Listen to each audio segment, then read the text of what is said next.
What did I do with my... Oh, shit.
Fucking missed that. Whatever.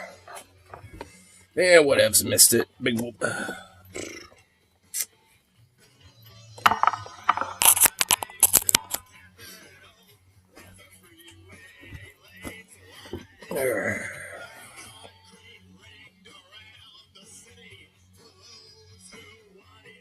Fix this shit. There we go.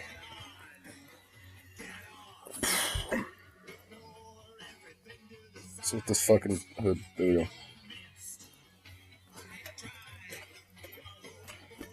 Alright, there we go. Like that showed up.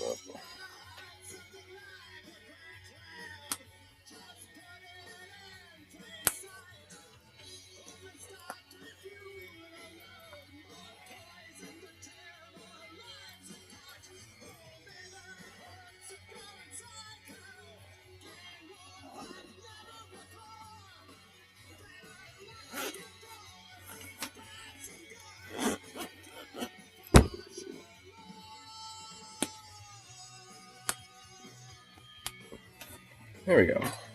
Much better.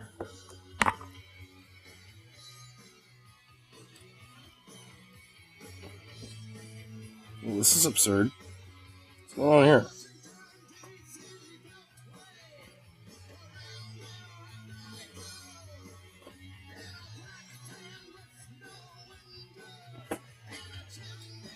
Alright, guess I have that going on now.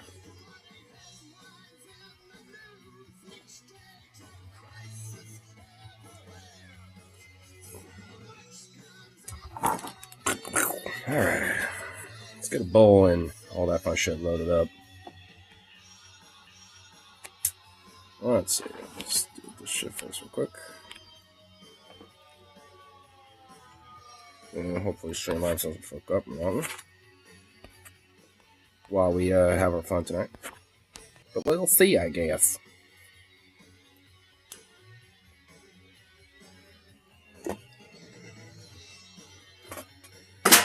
Got that one. Nice.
There we go.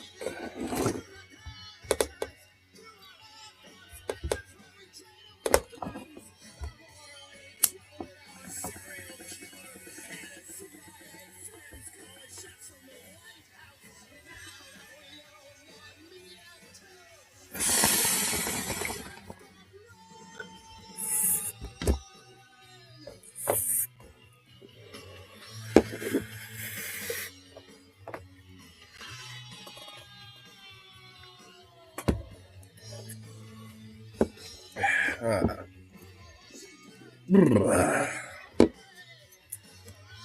was a nice, delicious hit.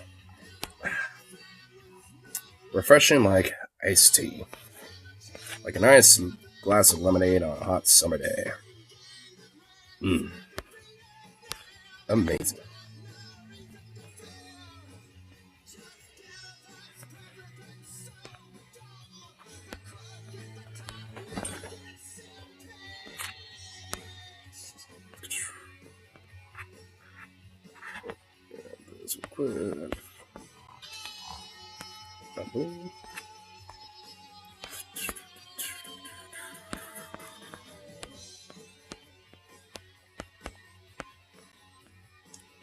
Let's see little things we can look at for today.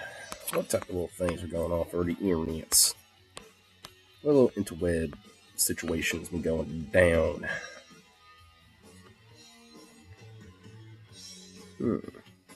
What's this?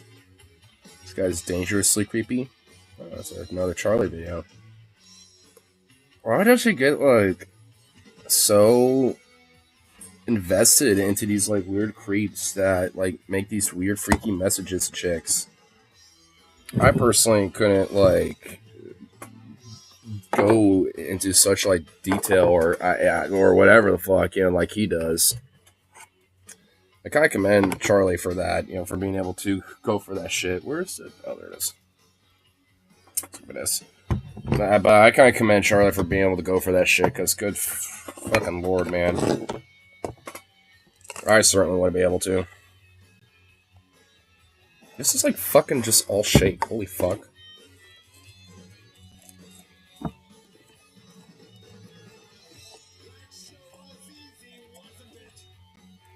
Oh my god, it pretty much is.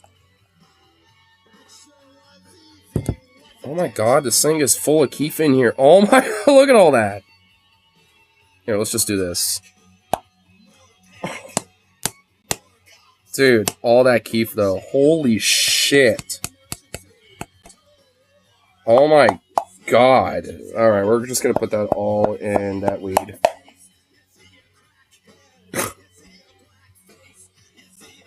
Oh my god. Oh my god, look at that. Jeez, look at all that keef. So much THC and all that shit. Oh my god.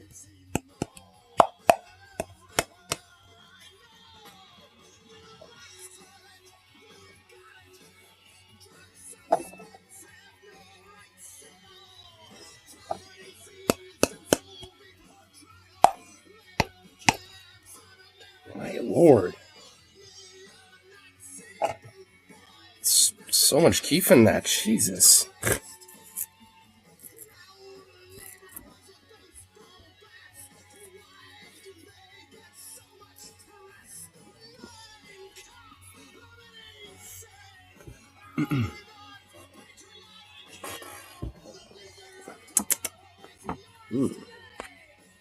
Tasty.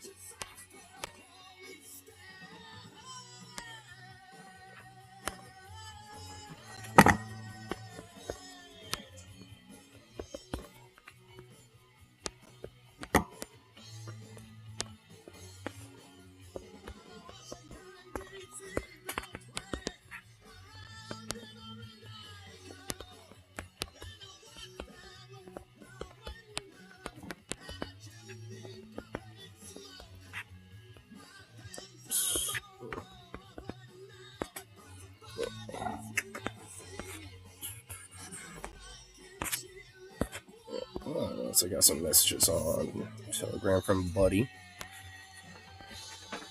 Oh, look at that. Oh, look at that link is sick. There's a bunch of other shit. Oh, this is like added to the conversation. Oh my lord. Ripsy was saying this has been the worst storm I've seen in Portland. Max is suspended for a third time. Damn. Tried to take the 20, which is a bus line, but it was too crowded for my bike. I'm finally on a shuttle bus finally. It took 1 hour 15 minutes to get to work yesterday, 1 hour 40 to get home, and now like 2 hours to get to work now. Had to bring the bike home also, got a couple long-ass walks, and now I'm going to be late for work. Damn, dude. Fucking Harley responded, I feel you on that hardcore. I've had to fucking walk to work from my place, and I've had to walk home in icy fucking snow. It's fucking terrible. The shells are way too inconsistent. Don't have a fucking schedule. That's shitty.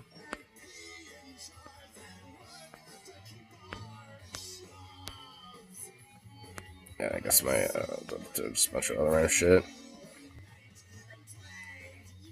And then I guess Logan's girlfriend's been in the hospital for like over a week in the ICU with a ventilator dialysis. Jesus. And ketoacidosis. I don't know what the fuck that is. So I can't even communicate with her or get money for her bills. Pretty much done with her. I can't trust her to break up with her once she's done being super sick. I mean, like, what the that seems like a dick fucking move. It's just like, jeez. Just be like, yeah, I'm done with this shit. You know, even though she's sick, something that's out of her control. So, you know, fuck her, I guess. Like, damn, that's just a dick fuck move.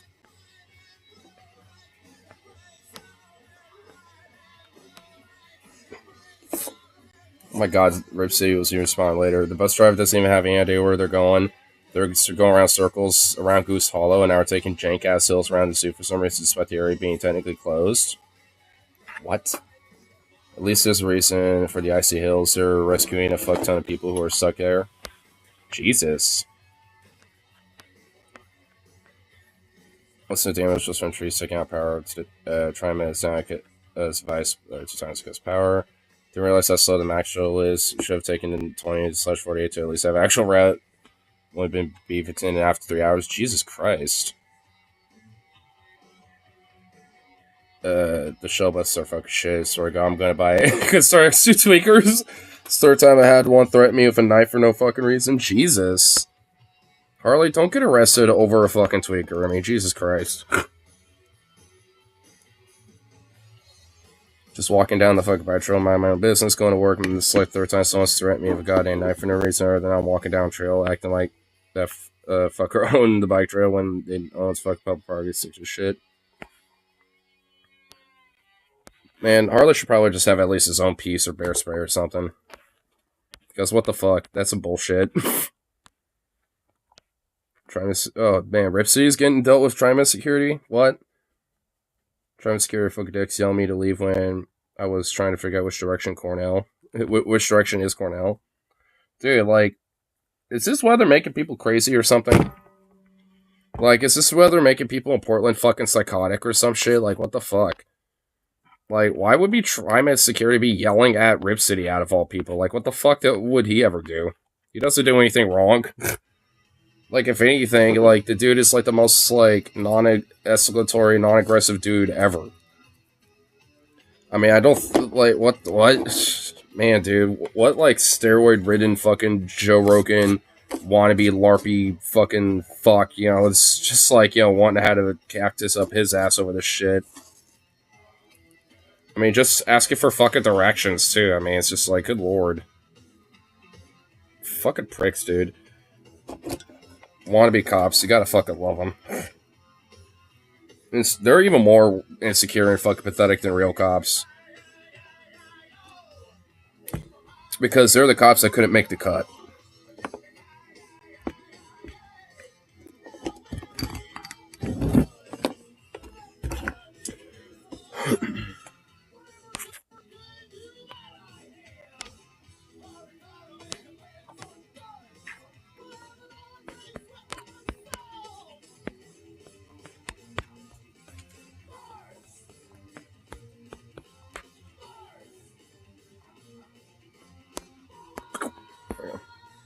Talked to the shitty community MC nearly 4 hours. I was just kind of reacting to that. I was, you know, reacting to some of those messages.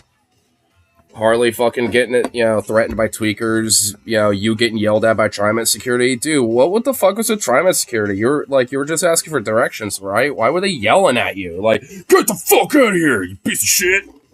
We're gonna ticket you and get the real cops involved, because we can't be real cops, because we couldn't make the cut, because we're insecure bitches. Urgh. It's like, what the fuck, dude? Wasn't even interacting with them? You weren't even interacting with them? So you were just minding your business, looking for directions, and They just fucking freaked out on you? Bruh, that's even worse. I swear, they were probably looking for an excuse to mess with somebody.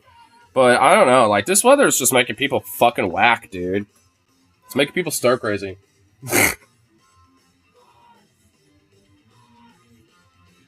Because the station is closed? So what?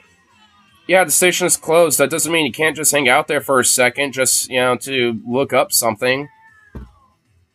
It's the worst storm I've seen in Portland. I mean, for real. This really is. This fucking sucks, dude. I don't mind winter storms if it's just, snow, and that's it, but this freezing rain, ice everywhere, garbage fucking bullshit, fuck this shit, dude. I don't know if I should, lift, is it worse than 2019 storm? Honestly, no. Oh, well, yes. Actually, I would say yes. 2019 was bad, but, it was because, there was a lot of snow. That was the year where I think it snowed a lot, and then it melted away a little bit, and then it snowed some more, and it melted away, so there were kind of, these little layers of ice in between everything. But once that storm was over, it was done. It, all melted away, within a few days. This is just, dragging on, dude. It hit once, and then it's just dragging the fuck on. And this freezing rain is not helping. Honestly, if it was either, yeah, it still says freezing rain. Yeah, it was, barely sprinkling around here when I was walking home. It's not, raining, but it is sprinkling. That very light little mist. That's basically what's going on right now. At least around here, it's just, a light mist, coming down.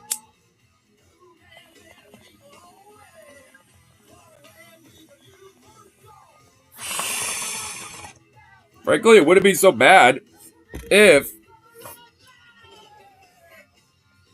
if all this, dry spots, or at least, the, spots that didn't have ice anymore.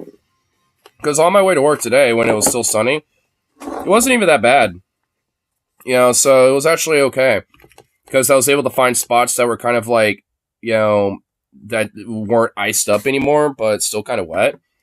But then, as soon as the sun went down and it got cold again, all that started to have, a little light layer of, ice. Not, enough to be, thick, but, just, that tiny little layer of, where some bubbles of water had kind of drooped up or some shit, right? So, it's, all those spots where I was able to kind of walk pretty okay, going to work, on my first break and getting to work, and shit, it was all gone. My second fucking, my second break and then coming back off work, all that shit was just slick and slide bullshit.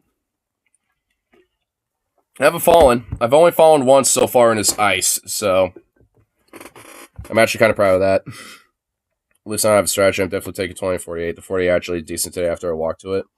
Nice. Yeah.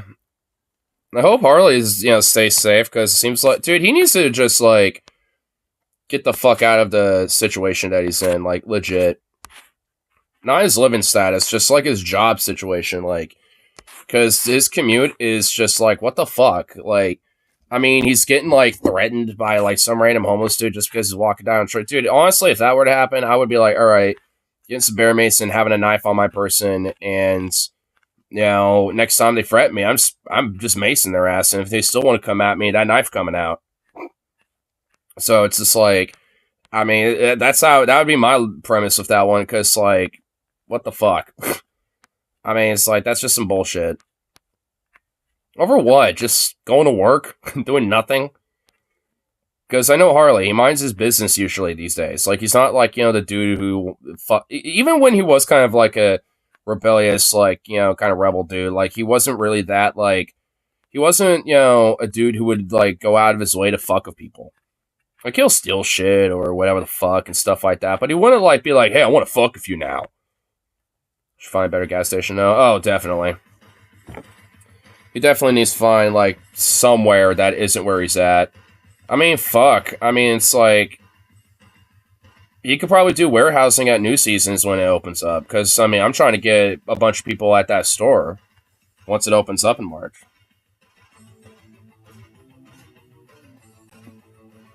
You could do, warehousing or some shit. You wouldn't have to deal with customers or anything like that. You wouldn't have to deal with people. Definitely would be getting paid way better than he is now.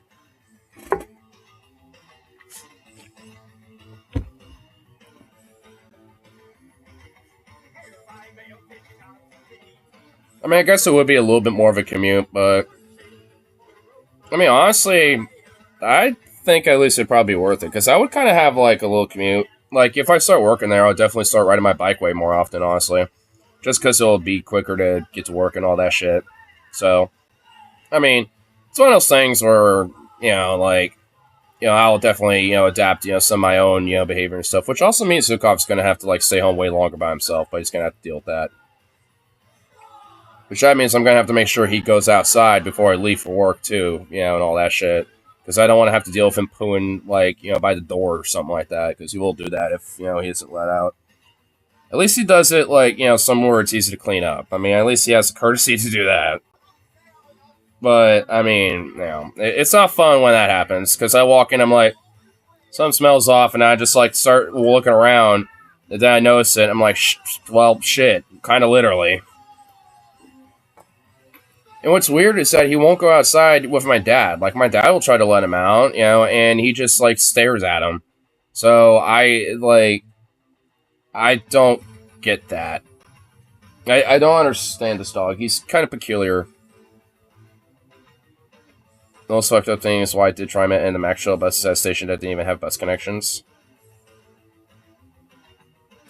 Honestly, dude, like, who the fuck, like, who like organizes this shit?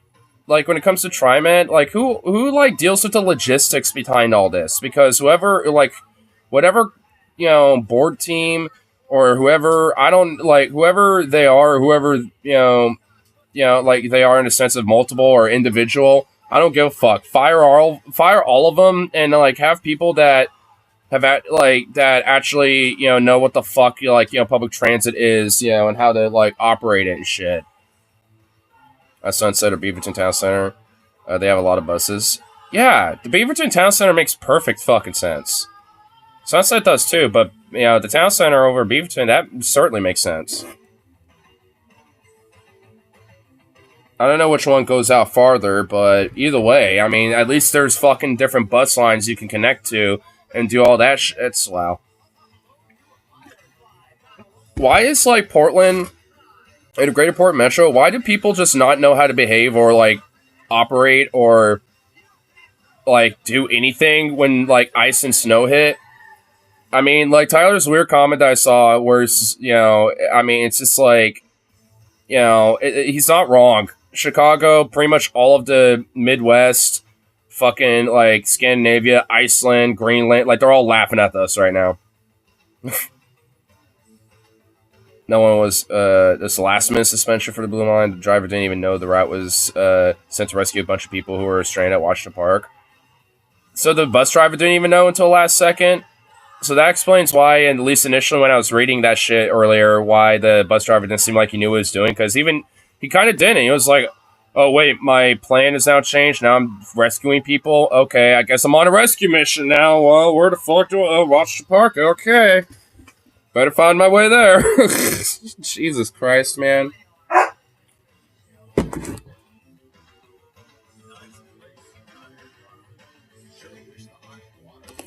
Just... That's what I mean. It's like, what the fuck? Like, who runs the incompetent... Like, who's, like, the incompetent fuck that, like, runs this shit? When it comes to TriMet. Like, what the fuck?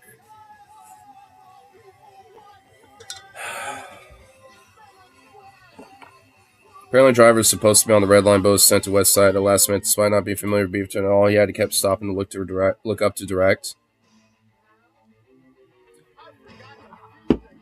That's still like, I mean, whoever are the people that should be like who do with the operations of these things, like they should kind of be able to figure these things out better.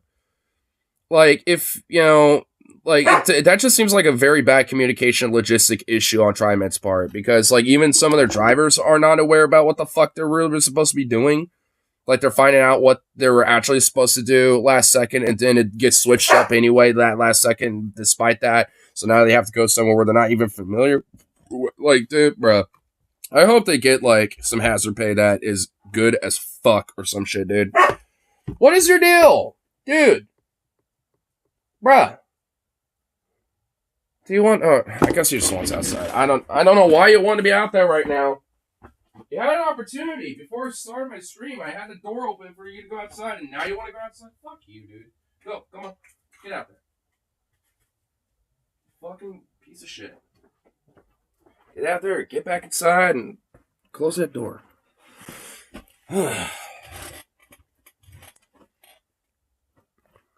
Blew down a shutdown for a legit reason, but there was a dead train at Beaverton Transit Center. Well, I mean, you know, whether the lines are down legitimately or not, I mean, that's, for me at least, kind of besides the point. Like, I understand when shit's, like, down and all that, but, I mean, they should still be able to at least, you know, set things up accordingly. Even if things do get delayed and shit like that, because, I mean, yeah, it's going to happen. But, I mean, shit. I mean, you would think they would be able to, like, at least figure out something more feasible that would actually make more sense than just, like, sending people that don't know where the fuck they're at or going and all this other stuff. Like, you think they would be able to at least, like, deal with that, you know? Like, because what, they don't have, you know, operators and bus drivers that don't know Beaverton? Because I'm sure they do. I'm sure they can easily transfer, like, you know, dude over really quick, you know, or something like that. Like, I feel like, you know, there's ways they can get around shit like that, where it's not such a hiccup and a, you know, random chuckle fuck.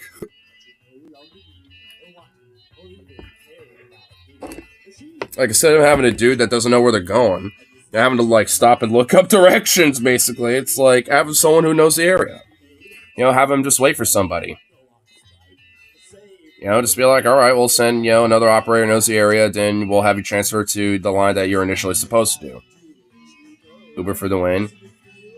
Well, I mean, sure. Like, I actually have been taking Lyft on my own more often because of this bullshit. And yeah, like, there are some aspects where, yeah, I mean, public transit, you know, where it isn't necessarily as feasible. And that's honestly just because most of the country fucking sucks on this front. I mean, Portland's way better about this shit. And honestly, you know, when a lot of this is usually just right now due to power and stuff like that, like, the ice isn't really necessarily inherently the big issue. Even if it's available, search pricing is because of shitty roads. Well, I've taken Lyft. I use Lyft, not Uber, and Lyft is way cheaper. Like, I only spent like $20. Well, not $20. I added $10 for a tip, but I spent $10 for a Lyft ride. You know, for like a saving weight. So instead of spending like $17, you know, for the ride itself, I only spent $10. So I mean, Lyft is honestly price wise way better about it. You know, so, and like I said, I gave him like the equivalent of the price, you know, as a tip. So I gave him like a little over 100% tip, just because, you know, be nice. From Gusaro to Renzo would be $100. Jesus Christ. Ugh.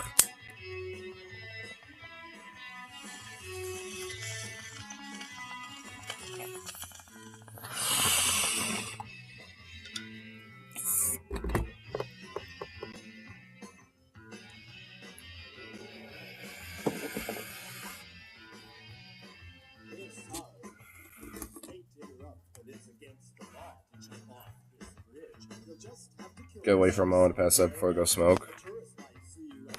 Why do you have to wait for her to go to sleep?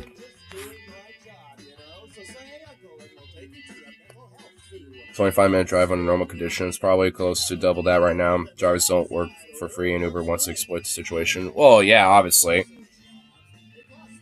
I mean, but like I said, I use Lyft, which is different than Uber. And honestly, at least, you know, with Lyft, their prices are definitely better about it. And it seems like, honestly, they're just a little bit better than Uber is. Uber is very exploitative. I bet Lyft is too, but it doesn't really seem like, you know, they're really as bad. I don't want to hear her.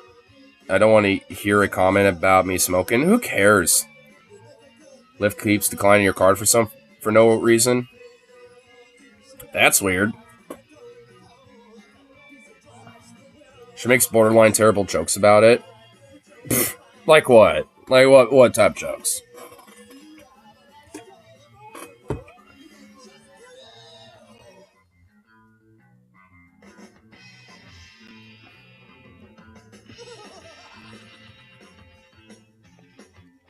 Legit 10 times. You tried 10 times to book a Lyft in Philly, and they won't accept your card. Uber took it, no problem. Huh? I don't know. I've never had any problems with Lyft. Dad tier wee jokes. Well, I guess in this case it would be mom tier. Hi, Stoned. I'm mom. Stuff like that. So basically, legit, just straight up, unironic, like just mom / like dad tier jokes. Tried PayPal also. Nope. Really? So Lyft just will not accept your card at all. That's strange.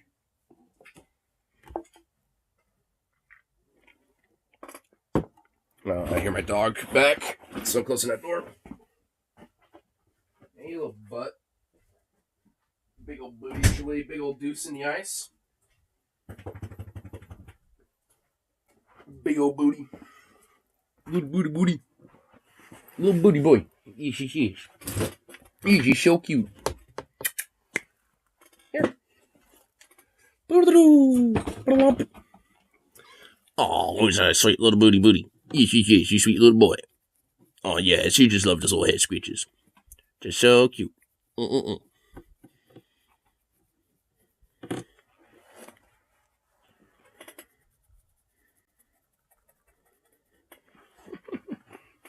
should try to get Lyft to work. How the fuck is it only $25? Because, like I said, Lyft is honestly way cheaper than Uber. I've tried, I downloaded the Uber and Lyft apps before, and, and straight up, they have, they're just cheaper. I don't think there's been a time where, like, Uber was cheaper than Lyft. So I just uninstalled Uber. I'm like, well, fuck that. I'm just going to use the one that's just dead ass cheaper. And I've never had any problems with anything about that. Drivers always chill. It's pretty conversational, or just get you point A, point B, and there you go. So, never had issues. Lyft has never accepted cash besides for tips. Yeah. Like, if you don't necessarily, like, tip via the app, they can give them a cash tip. They'll be just fine with that, too. Like, I've done that before. Like, I've given, Lyft rides, for friends at the bar, or even for myself, and I have, like, a spare $5 or something like that, or, like, a spare $10 or $15. And I'm like, fuck it, I'll give it to you. For a tip, just why not? Just because being nice, and I know that, they, unfortunately, because of, like, they're basically based off of, paid off of a commission / rides, and they don't get paid that much in the first place. Like, because the price that you pay for the ride, they only get a certain amount, as a cut for that. So it's like, because of that, I, always want to at least just kind of do my little courtesy work of, giving a decent tip. Like, the only time I think I tip, like, over 50%, is with, like, the karaoke bar that I go to, or with Lyft. That's pretty much it. Other than that, I always tip, like, $2 or $3. Like, at the karaoke bar, it's just because place slaps. I like it. It's my little spot. It's my new little pad. It's my new, like, little secondary kickback place now at this point. So, that's partly why. And then also, like I said, at least, with the, when it comes to, like, independent contractors with Lyft or Uber or anything like that, it's just because I know they don't get paid well. So I know, like, a decent tip like that legit does go a long way for them. But that's just how, unfortunately, exploitative our fucking, tipping culture is in America. Which is so strange. Like, if you go in other parts of the world, it's unironically an insult to tip.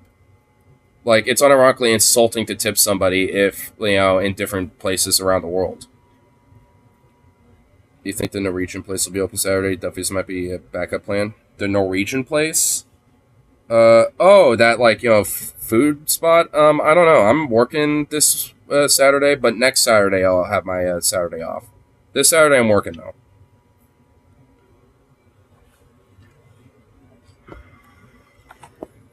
You see the ridiculous video at Costco? Yes, I did. Which I live near that Costco, by the way. Dude, I get my Polish dogs and shit there. And honestly, I'm wondering who the coworker was, because one of my former coworkers works there. So I'm wondering, I hope it wasn't their fucking car, dude. I don't think, because if so, dude, oh man, I feel really bad for him. I sort of thought you did. Yeah, I didn't hear about it, but until you sent that. That's funny, small world. Well, I don't know if the guy drove or not. I know he lived near the area, so he, at least where I worked at, he walked to work. But I'm assuming he probably buses and then rides a bike or something. But so I don't think it was his car, but I wouldn't be surprised if he knew the person. I mean, I know my former coworker works at like the deli at Costco, so he's the guy that be making the Polish dogs and things like that. So either way, though, it's just like fuck. That's just shitty. If not him, he may know the victim. Yeah, I know this much. He has certainly fucking heard about it. I know he's heard about that. I know he heard that story when it happened. Like I don't, I'm sure he probably was working that day. And then word spread pretty fucking quick. And honestly, like when it comes to trucking companies and stuff, the guy explaining the Swift, driving and trucking, company and shit, like he ain't wrong. Luckily, Safeway has their own like kind of trucking, for like when it comes to the warehouse where things get shipped to the stores. Luckily, there's already kind of like a system in place where we have the company has their own trucks at that point. But I mean, I wouldn't be necessarily surprised if they are like contracted, like by like a trucking company is contracted by them, to just use their liveries or whatever the fuck. I don't know how it all totally works with that specifically, but I know it's at least like specifically like Albertson/Safeway trucks. But at least from things that go to the warehouses. I mean, I've heard somewhat different stories before, like. So that at least leads me to know that, when it comes to the different trucks, that will send stuff to the warehouse and drop different product up from different places and shit, those are all independent or various different companies and shit. And I've always heard some pretty sketchy things about Swift. There's a few other ones out there that are actually pretty good and decent, but there's also ones that are mentioned like, yeah, avoid them because they're, like conditions and like their standards are shit. And Swift is, from what I've heard, one of them. I mean, I'm not in the industry, obviously, but there's definitely people, like in truckers that come for our store, obviously dropping shit off, and I'll see them in the back, saying, hey, do you mind letting blah, blah, blah know? And I'm like, yeah, sure. And, be like, oh, what, so you work back here or something? And then, I just have a little side conversation out of nowhere. Or, like, fucking, like, just truckers just pop in to grab something from the deli or some shit. Like, I mean... I kind of hear the grapevine from what, they've said before. And, yeah, it's pretty consistent. Like, I mean, Swift is known to be just kind of like, we'll take anyone who gives a fuck, just don't cause us problems. Which, evidently, whoever smashed that guy's fucking car up on the side of that little brick fucking concrete wall, well, yeah, that guy caused them some problems.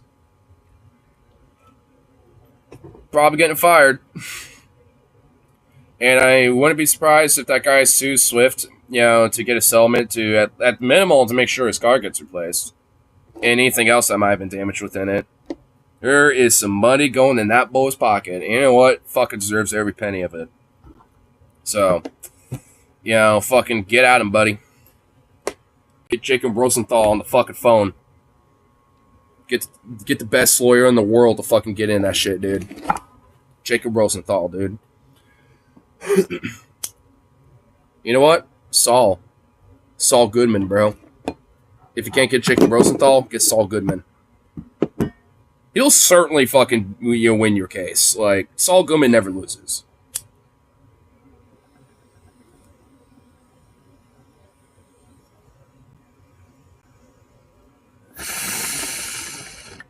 But neither does Jacob Rosenthal.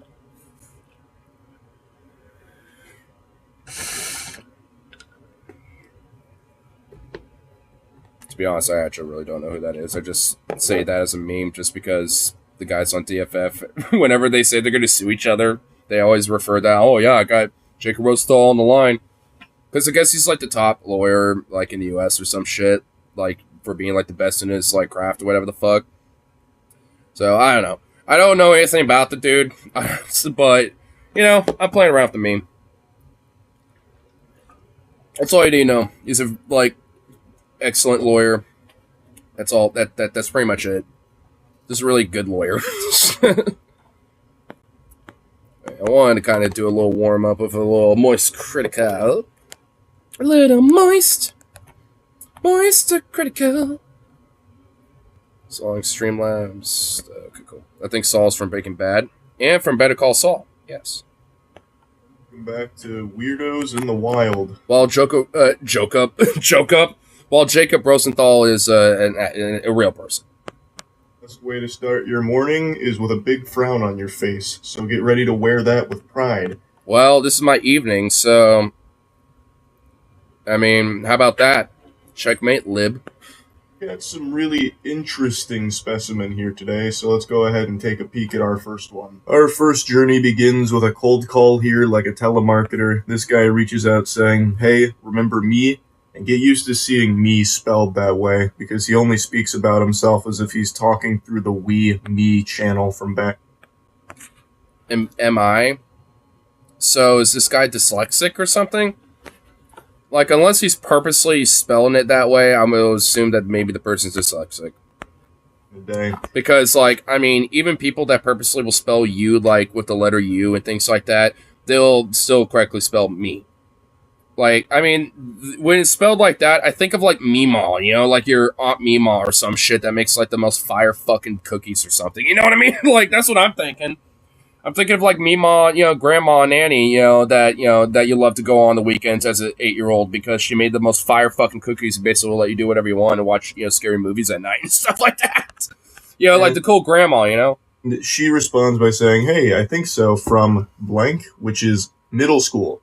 So they knew each other in middle school, and I'm assuming it's been quite some time since then, because then a couple months later he reaches out again saying, "Hey, you have kids yet?" So that's okay, that's weird already. It's just yes, and that's it. Like, you're not even going to keep the conversation going until, like, March, April, May, June. Yeah, wait. So March. Pretty much, okay, so March, April, May, June. So literally about 3 months later. It pretty much is literally 3 months later, essentially. 2 days off. And he hits her back up. It's like, well, why? If you're just going to say, well, yes, and just hope for a response, you're not getting one. Jacob Rosenthal is a New York Times journalist. Oh, he is? Oh, well, okay. Grew up in Portland? No shit, he grew up in Portland. See, well, you know what? That's why I have him on my line, dude. Got those connects, man. New York Times journalist, part-time lawyer, grew up in Portland. I dig it. But anyway, like I was saying though, it's like, if I was like reconnecting with somebody, and you know, it's like, hey, remember me? And they say, yeah, I think so, from, you know, the elementary school, which I think I could honestly partially kind of see, but whatever, you know. But and they're like, yes, you know, it's like, yeah, we also went to this high school, graduated, blah blah blah, you know, and then, you know, and just like, you know, just kind of keep the conversation going, you know. Like, why just be like, yes, and then there's nothing else? Like, that is, right off the bat, that just seems odd. I mean, I probably would respond and be like, so, yeah, what's up? You know, it's wanting to reconnect or something? You know, like, I mean, at least on my end, I would probably respond, maybe, but there's not really much of a reason for me to, if that's just all that's sent to me. It's already off to an odd start. And then months later, they're like, hey, you got kids yet? Like, what? Whoa. They're clearly into their adult years. I'd be like, are you a scammer? Maybe, okay, we'll see. This guy's thinking about her from middle school, and then reaches out a couple months after making initial contact just to ask if she has kids currently. And it only gets more strange from here. She responds saying, hey, I don't have kids yet, why do you ask? He goes, just asking, you have a boyfriend? I do have a boyfriend. Do you have a girlfriend? Can I tell you something? And that's how you know this is about to go straight into the shitter here. Oh no, dude. Oh no. I feel like there's like some incel red flags going on here. I'm not even kidding. Like, I mean, because, like, here's why I think so. Because, if, hey, got kids yet, which is implying, hey, you married and shit. Which, so, already trying to see how far, like, she's in when it comes to being in a relationship, maybe. And being like, yeah, no, why you ask? And just simply being, just asking. And now following up with if she has a boyfriend. Which is now going down the line and be like, oh, not married, don't have kids. Does she have a boyfriend? Like, trying to rule out, to see if she's single, to be like, yes, I can have my mate, my true mate, my soulmate, ordained by God, or whatever the fuck. Because a lot of these dudes are probably weird, like Christian freaks too. Like, I mean, like so. And if not, then it's just like ordained by the cosmic will, or whatever the fuck. It's just ordained by their just will or some shit, or whatever the fuck. So then she says yes and asks about if she has a girlfriend. And now that is just like a fucking like, tick in the head where it's like, well, I can't tell you something now. Either it's going to go on a rant or just say something really fucking weird or just say go fuck yourself or some shit like that. Or say that she's a slut or something like that. Like there's a few different combinations of things that could potentially happen here. That question, can I tell you something, always seems to precede the most foul thing you'll ever hear in your life. I've read so many of these texts and watched so many bad romance videos recently that this is one of the more concerning questions you could be asked. Can I tell you something? Or some variation of it. I'll also just never understand the purpose of typing something like that. Just fucking spit it out. Say it with your whole chest here. What's the point in acting like some kind of shy anime girl? Oh, can I tell you something? Like, especially after being so blunt about asking if she has kids or not. It's like, can I ask, like, that would be like something to be like, hey, can I ask you something? Ooh, woo. Do you have kids or something? Are you married or do you have a boyfriend? Like, that's kind of where you would want that a little bit, maybe. Because then at least you're trying to be like, well, I don't know, I kind of like you. Like, but no, like, this is, oh man, this is gonna be some weird fucking shit, isn't it, man? This is gonna be some weird shit, isn't it, dude? I'm on, like, considering that, like, the title is dangerously creepy, oh fucking god. I'm honestly nervous. I'm actually, like, got some chills in my spine knowing what the fuck this could potentially be. Oh man, I am nervous. I'm Venom, have you seen this yet? Because if so, do not spoil it for me. Because, and if not, then hey, we're all in front row seat on the roller coaster together, aren't we? what's the response going to be to that? No? You've made it impossible for someone to shoot that down because then the conversation immediately gets hostile. So everyone has to say, like, yeah, I guess you can tell me something. So just do it. Rip the band-aid off. You're going to say something ridiculous anyway. Just say it without asking for permission because we all know you're just going to fucking blabber about it anyway. She says, yeah, what's up? However, even if she declines saying, no, you can't tell me anything, leave me alone, bozo, it wouldn't have stopped this maniac. Yeah, so, okay. So, no grill framed. Oh god, the typos are insane. Oh god. So it's like, can I tell you something? So no girlfriend. So just answering the question?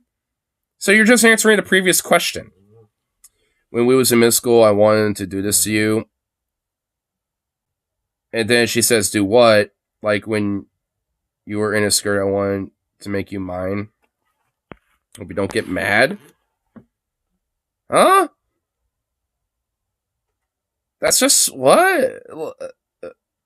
Is he trying to say it's like when you were in a skirt, I had a crush on you in middle school and I thought you were cute and I wish that, you could have been mine or something like that? Is he just like reliving some puppy play, like bullshit crush middle school thing or something like that? Like some middle school crush puppy play bullshit? Is that what's going on here? Is a horny bonk? I mean, a little bit. Like, I feel like this dude's reminiscing, like, on a crush he had in middle school. That's what's going on here. So, right off the bat, that's one red flag. And for two, I still feel like my incel theory is still probably accurate. Especially considering he's going this far back into chicks he might know to try to maybe hit it off. Like, oh man. It's okay if you want to reconnect with, old friends that you've had in middle school and high school and shit like that. Nothing wrong with that. But this is not the way to go about it. This is like the exact opposite way to go about it. This is already creepy just the way this just kind of started. And oh man, we're like at that, like that first drop. We're starting to like, we haven't totally gotten off of that like, rail yet, but we're about to like delatch from the chain and then just we're free falling. We're almost there. We're at that point. We're like like we're at that point. We're not there. We're not at the we're not there yet, but we're at that. We're teetering there. He goes, no. In fact, the ride has stopped where it's like, and then some of you are just dangling down here, like, oh fuck, you can see the chasm below. Frimmed. So I believe he has entered this like flow state of horniness, and it's clouding his vision, so he can't type properly. When we was in middle school, I wanted to do this to you, and accidentally drops like a fucking hyperlink here. Do what? Like, when you were in skirt, I want to make you mine. Hope you don't get mad. What an outrageous creep. Hey, was just thinking about you in middle school, and how in middle school I wanted to make you mine. Don't get mad at me, tee-hee. Clearly caught off guard and uncomfortable, she goes, it was a long time ago, no reason to get mad. And I think this emboldens him because she says, there's no reason to get mad. So, and by the way, this guy's name's Alex. It wasn't censored. She accidentally oops. So now we know the name of the guy, Alex. So our boy Alex here. It was a long time ago, no reason to get mad. Which, you know what, honestly, fair enough, I suppose. Taking the high road with it. Okay. Unsent a message. So there was a message he sent, and then he took it back. If I were to do this to you, what would you let me? That doesn't even make sense. What? Starts rubbing his hands together. Oh, okay. And then he sends a message that he deletes. He unsends it. So there was something so bad there that even this shameless sack of cringe was like, ooh, no, that's too far.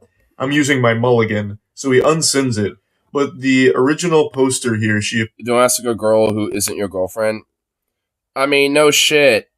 I mean, honestly, if you're kind of like, buddy and maybe kind of flirting with, a chick that you've been kind of hanging out with at the bar or something like that for the last, like, week or some shit.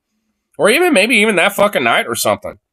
I don't necessarily see a problem with things like that, but it's all, like, based on context and scenario and shit like that. Like, if you're just, like, just, like, drop out of the blue out of nowhere, like, hey, what's up? Haven't seen you in a long time since middle school. Anyway, that time when you were in a skirt, oh, man, I thought, if you were mine, you just make my day. It's like, what? Whoa. It's like, what? It's like, take, like, 10-mile steps back. Like, a 10-mile step back, son. Like, goddamn. Because what the fuck? I mean, oof. Just oofy oof. Like, there's always, like, a time and place to, like, maybe, like, get a little, like, I don't know, like, personal, and sexual with someone. But the thing is, like, there's a scenario with it. Like, there already has to be kind of be, like, some flirtation that was already going on. Kind of an implied, like, oh, yeah, we, like each other, and, we're kind of hitting off a little bit, kind of flirting, kind of doing little footsies under the bar table a little bit, I think I might spend a night with her, so, hey, let's see what she's into, right? Like, there's nothing inherently wrong with that, so, like, but this is just not it. This is literally the exact antithesis, the literal antithesis of that. If things are getting hot and heavy, that's a valid question about, other than dating or getting steamy, that's not an appropriate question. Yeah, exactly. Like, yeah. Because like I said, there's, some scenarios in context, and, things in mind where I could think it's okay to ask these things, even to someone that you're kind of hitting off with that was initially a stranger, even like 2 hours ago, because you're both horny fucks and, hey, something's clicking and you like each other a little bit, so you want to have a little one-night stand fling or some shit, whatever, Like, like, there's nothing wrong with things like that. Like, my friend Tyler, for example, he does that pretty frequently. I'm not kidding. Like, like, one time when I was going to a karaoke bar, I saw him going the other direction, and I was like, "Is that my boy Tyler?" And I'm like, "Yo, Tyler, what you going to?" And he's like, "Oh, I'm gonna hit up Trans Man and maybe get laid." And I was like, "Oh, well, hey, have fun with that, my friend. I'm gonna do some karaoke and do anything tomorrow." It's like, probably not. And I'm just like, I know what you mean. Don't worry about it. You have fun, So went our separate ways. He probably had a lot of fun, and yeah, so. I mean, my boy does that, honestly, not like all the time, but frankly, I mean, everyone in the group thought I was probably going to be like that, but no, it was our boy Tyler like that. Like, he's the literal man whore of our group. He's straight up a whore. I'm not even saying that in a bad way. I'm saying that in an endearing way. Go forth and be the sluttiest man whore you can be, Metal T. There's a reason why he also likes to nickname himself Tyler the Defiler, too. Multi-meaningful. It's like me hitting up one of my girls with crush in school being like, back when you were in 8th grade, I wanted to rail you so bad. Yeah, I mean, it's just weird shit. And look, I've had middle school and high school crushes and shit. I mean, but I'm not going to try to go out of my way to hit them up again, find their fucking number or some shit, and, be like, hey, how you doing? You single or anything? It's like, that's just fucking weird.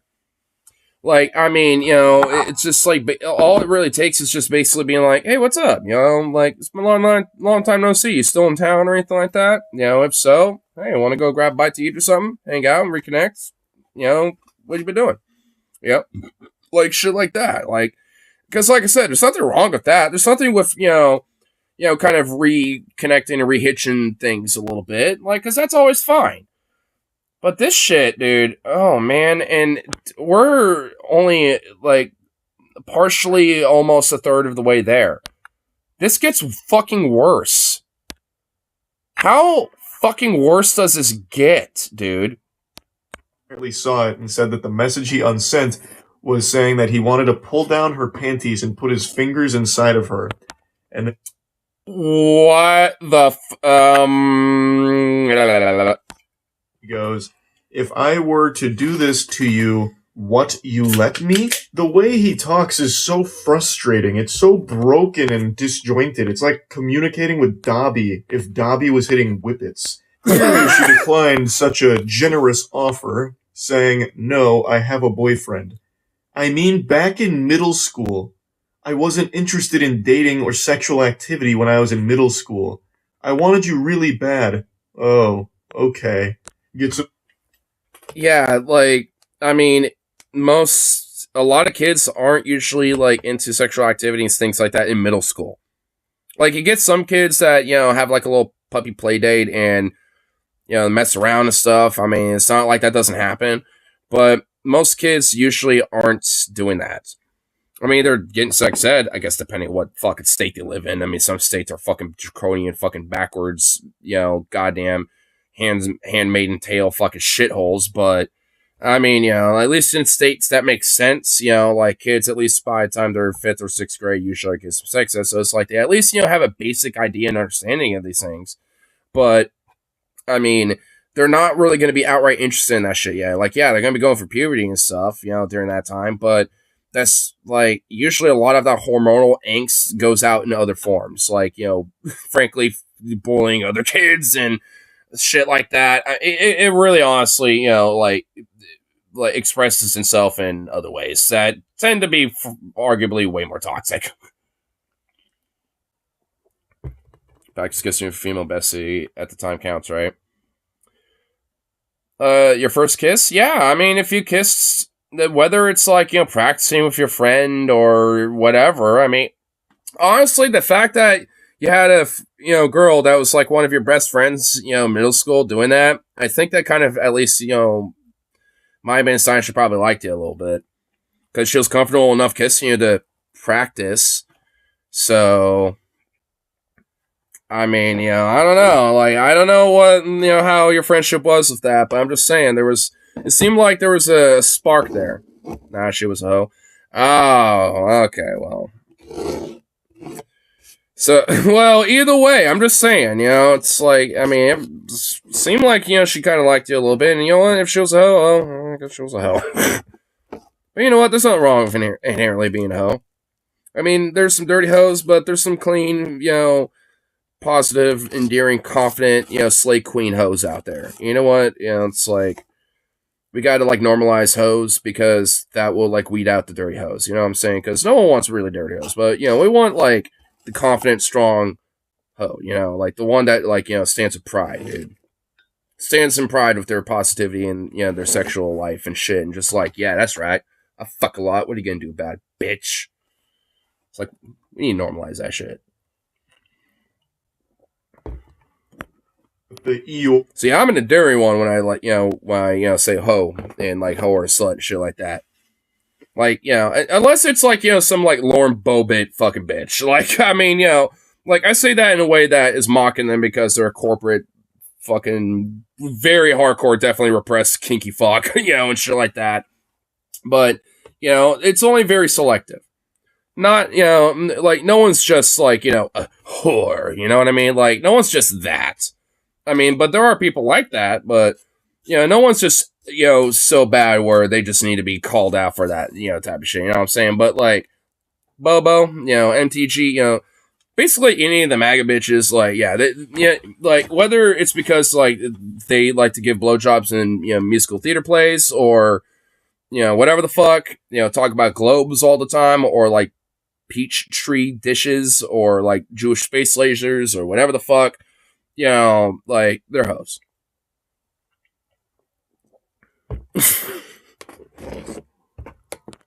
Really sad. Oh, okay. This is the craziest red flag conversation ever. This should be like a self-report straight to the authorities. Dude, the girl that practiced kissing with you legit had a reputation to where your dad warned you about her?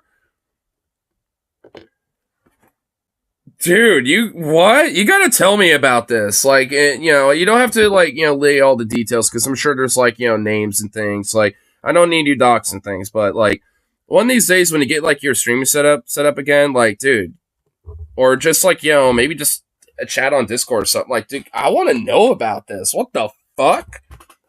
Should never try to fuck me, though. Well, it's still, I want to know about this, though. This man is, like, dangerous, it seems. Perhaps that hyperlink he accidentally dropped in the beginning was a link to the sex offenders registry with his name and face on it. This is an adult man who's fantasizing about middle school.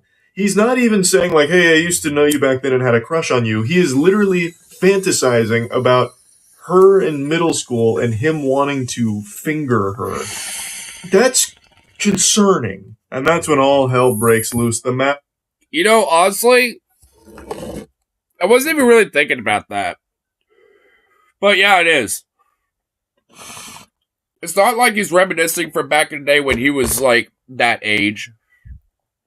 You know what? I wasn't even really thinking about it, but he is right. Like, he's reminiscing in a sense of, like, not being at that age, when thinking about her. He's thinking about her at that age while he is still, like, in his age, so to speak. He's not thinking about, back when I was in 8th grade. He's thinking about back when she specifically was in 8th grade. My theory about the incel thing honestly might be a little off. I mean, honestly, it's still true, but it's even more fucking darker than I thought. It's because my boy Alex is a PDF file, dude. That's a PDF fucking red flag shit right there, dude. Like, bruh.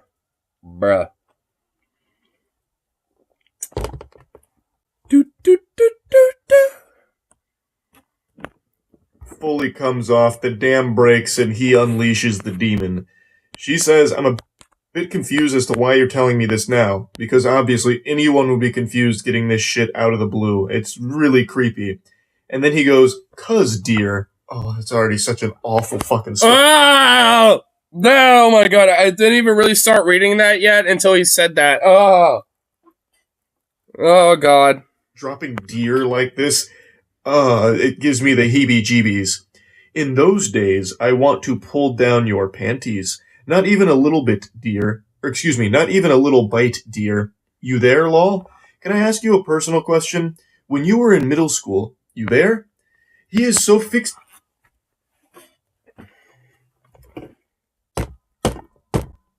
This guy needs to be on a fucking watch list. Like, I'm not even kidding. Alex needs to be on a watch list. This guy needs to be on a fucking watch list. And honestly, like, you know, track his fucking phone to see if he's near middle schools and elementary schools and shit. Because, bruh.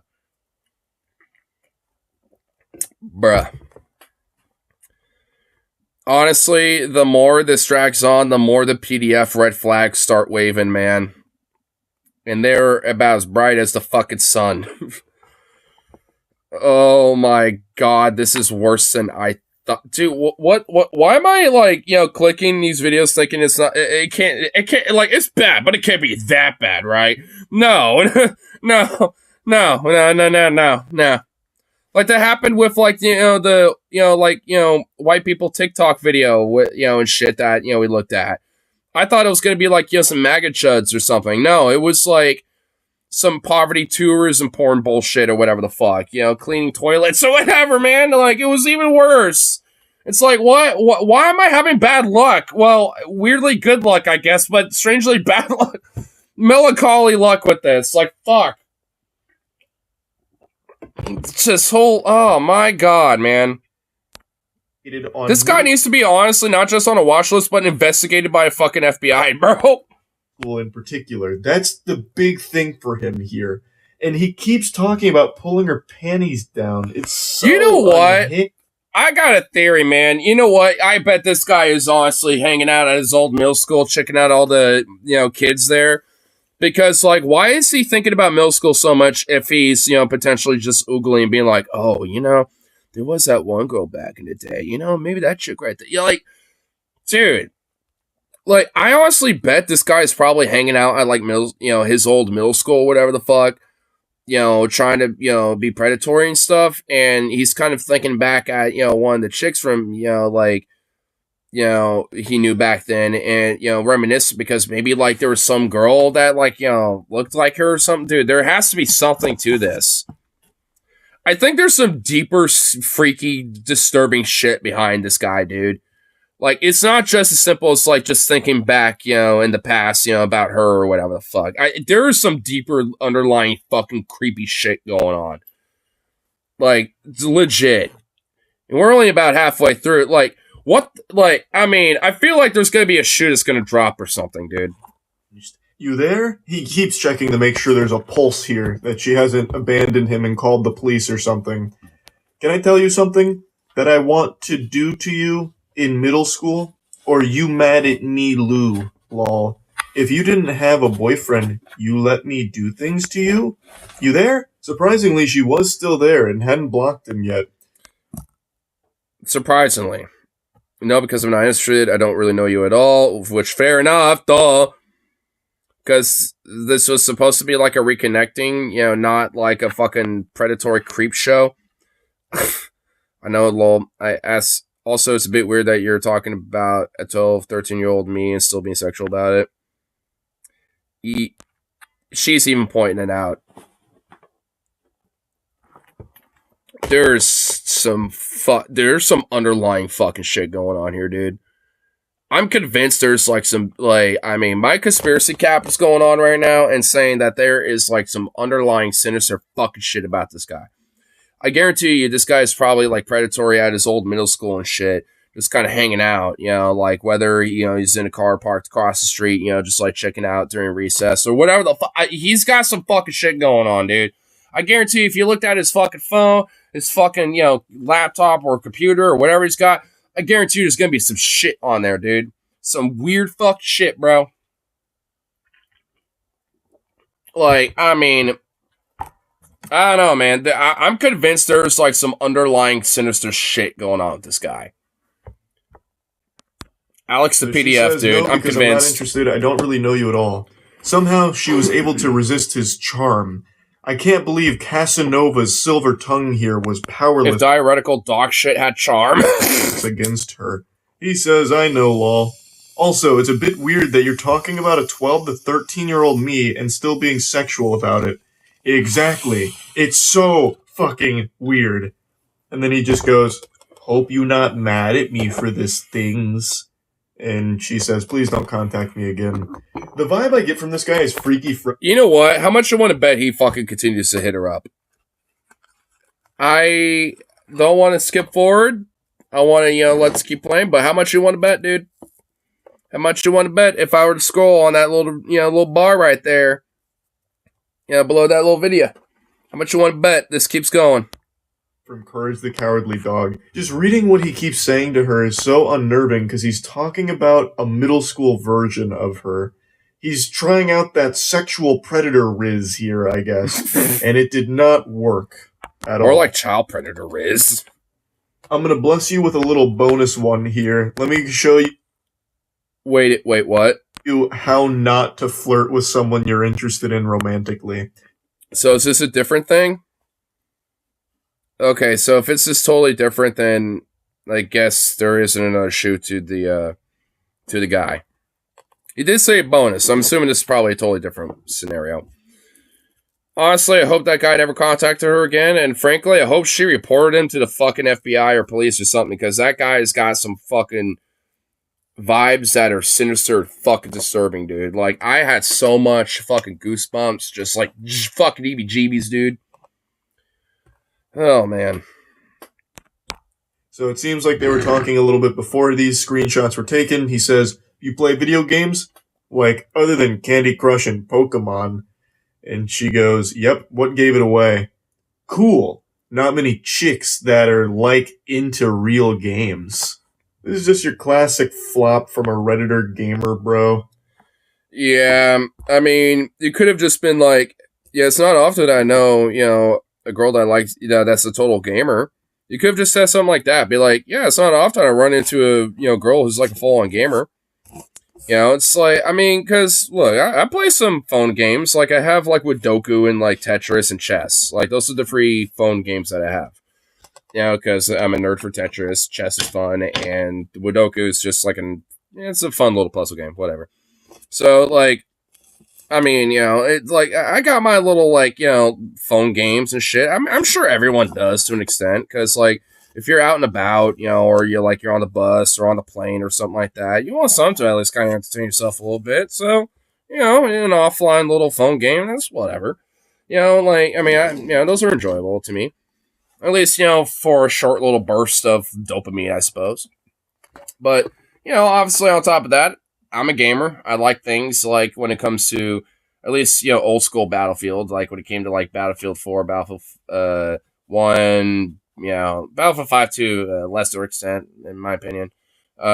Things like Grand Theft Auto, Hearts of Iron, the Paradox Interactive games. I'm a full fun, I'm a gamer through and fucking through, So it's like, and sure, it's not as often you meet, like, gamer girls, so to speak, but especially nowadays, they're more common than not, but, it's not often you run across them, usually, but hey, when it happens, it's cool. Like, if anything, for me especially, it's like, oh, sweet, common interest, fuck yeah, because I like that shit. Because, there might be games that they're into that I probably haven't heard about that, maybe I might be into. So, and there might be games that she might be into that I know about, right? So, like, there's at least some common ground and common connection there. So, it's like, I love that shit. That's cool. But, like, to just, like, do this, like, little, it's not often I find a chick who's into, like, real games on, like, a phone game, like Candy Crush. Which, fuck Candy Crush anyway. But, like, still, like, really? That just comes as condescending and smug. And at least, especially if you're flirting with a girl, definitely a flop. Ugh, girls only like Candy Crush or Pokemon, fucking Sims or Barbie Jeep Racing. They don't like I swear, if that guy honestly had a problem with The Sims, I'd tell him to go fuck themselves, because Sims is actually pretty fun. Games like me, a fucking man, Call of Duty, Battlefield, BioShock, big rigs over the road racing, Madden 24. But you're different, m'lady. You're not one of those normal chicks that likes those fake games. you can appreciate these gems that I like. Most I can't tell if that's just the light or if that's just the power lines being sketchy. chicks can't do that. I don't know why. It must be periods and pheromones or something, but you are rare, milady. You like real games. Like, I just don't know why anyone would try something like this. It's just immediately confrontational. It makes you look like a whack loser. And everyone knows it too, so she calls that out saying, really? Gonna try that one? Because it's so pathetic. And he goes, what? It was a compliment. She just says, whatever. And then that really sets him off. So, a guy who you are already desired to be intimate with gives you a compliment, you get bitchy, and then he doesn't get a response. Wow, dude. Wow. Really? No, you're the one getting bitchy, dude. I mean, you could have just been, hey, I'm sorry. I thought, it was a compliment. It wasn't. My bad. You could have honestly saved yourself. This guy could have saved himself after that whatever. Being like, well, hey, I thought it was a compliment. I'm sorry. If it came off as condescending or, or something. My bad. Like, so you could have at least somewhat salvaged this. I mean, you could have salvaged this, my dude. I mean, come on. I could see a way to salvage it. I would have never made that dumb fucking condescending remark anyway, but, like, still, I mean, there's a way to salvage that after that whatever. But no. He doubled down and projected himself. Oh, I give you a compliment and you get bitchy. It's like, you're being bitchy, dude. Obviously. And then it comes back later saying, are you ignoring me now? She said, you live in a different country than me. But the fact that he immediately just gets this out of control, like, what? It was a compliment. What? Most girls are stupid. Girls go to Jupiter to get more stupider. You didn't go to Jupiter. You stayed here with me, playing real games. Why are you getting so bitchy about it? I was being nice to you. Oh my goodness, nice guys never win. And now you're ignoring me? Oh god. God, he also just types like a Redditor. Like his response being, why? A guy who you already desired to be intimate with shows you a little affection and gives you a little... It's like you want to be my mate, and now you refuse to be my mate. How dare you? We were having intimate, cordial, potential, mating rituals. And now you want to back out. Damn the wench! Shame on the wench! You get bitchy? Like, that is the actual quintessential Redditor response right there. Just go full Poindexter on it. A man who you had already desired to be intimate with gives you a compliment. Then the whole conversation goes cattywampus and he decides to... Oh my god. A wall of text is never good. That's never good. Oh no. Oh no. You're a fucking cosplay girl. It's not like real work. You get paid to be hot for people. Now he's just insulting her. You know what? Fuck this guy for, dogging on cosplay. Dude, I've done that before. It's fun. Like, fuck you, dude. Like, even it's like, even for me, it's a turn off. And I'm pretty sure this guy's a straight dude. Like, even he's turning me off. Ugh. And you know what? Yeah, it is fucking real work, bitch. It takes work to fucking set up, the whole cosplay itself and the makeup and everything. And to be in character, too, and all the other shit. Like, it actually does take some fucking work, my dude. Like, maybe it's not like a hard tradesman worker like a fucking machinist or an engineer or whatever. Yeah, maybe it's not like that fucking shit. But you know what? It's, still fucking work. It's artistic work. It's like you're doing improv and like thespian play work and shit like that. I mean, it's the equivalent to that type of stuff. And what, is that not work? Because, there's plenty of industries out there where, what, shocker, it is. So, like, and of course, yep, the shutdown, dude. Not gonna work. Don't text me back. Goodbye. I just read ahead. I don't want to read ahead, but I just read the first fucking thing, and oh my god. Oh no, oh my god. Oh no. Oh, this fucking goober. Oh, this goober. Oh my god, dude. Why are people like this? Why are men like this? Like, these toxic fucks are what give dudes a bad name. You know, it's like legit, unironic, legit nice guys like me that actually fucking saved the day. And the thing is, we don't gotta brag about it. We're just chill. We just like vibe like that because we just chill because we just want to have a good time with people. Like when I go to karaoke bar, I just chill and fucking vibe with people. And hey, shocker, you know, that makes way more positive results than not. So, I mean, you know, like, even when, like, someone wants to try to be confrontational, I'm just like, just chill the fuck out, bro. I'm here to have a good time. Like, I mean, I ain't try to get in your fucking grill. Like, back off, dude. Just go away. You know, it's like, even then, you know, because I ain't trying to fucking, you know, like, get, you know, like, escalate into some stupid bullshit. Like, fuck that. I mean, at least over some petty, stupid bullshit, being like, oh my god, like, you know, why is your dog sniffing my leg or something? Get in here. It's like, it's not service dog, I dare you. Or whatever the fuck, you know, because, I mean, I still remember that fucking shit. You know, so it's, you know, like, I mean, there's, yeah, like, so, it's not that hard to be, like, legit nice and respectful and cordial to people. And the thing is, you don't have to call yourself a nice guy to do that. It's just do it. Like, because people are actually, like, nice guys, you know, don't fucking go around bragging like, oh, I'm a nice guy. They're just a nice, respectful dude. And they're cordial and just, you know, or, you know, just give people basic fucking respect. Because shouldn't people, you know, like across the board get, you know, just have a baseline respect, you know, because shouldn't you also want that as well? You know what I mean? Like, I mean, it's just like, what the fuck? It's just, I mean, really at that point, it's just like basic human respect to what it comes down to. And like, these toxic ass motherfuckers, you know, just don't get that. It's like, it doesn't really, at the end of the day, matter if, like, you know, you're trying to flirt with a woman or just hang out with your bros or, you know, talking to a stranger on the street or at the bar or whatever the fuck. It doesn't matter. Just give people basic fucking, you know, human respect and shit. It ain't that goddamn hard. It really isn't. Out the claws and just get mean. You're a fucking cosplay girl. It's not like it's real work. You get paid to be hot for people. And then she just goes, yeah, it's not going to work. Don't text me back. Goodbye.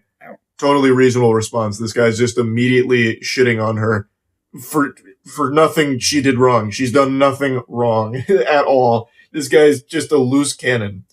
Women like you are always so sensitive. I'm just being honest about things. If you can't handle that, I don't think you intellectually compatible with me. Oh, all the...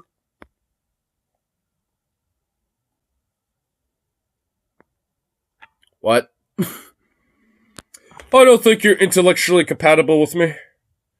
Begone, you dumb, vile wench. All you women are just sensitive, dumb bitches. Ugh, all you do is just play Candy Crush and shit like that, you sensitive women.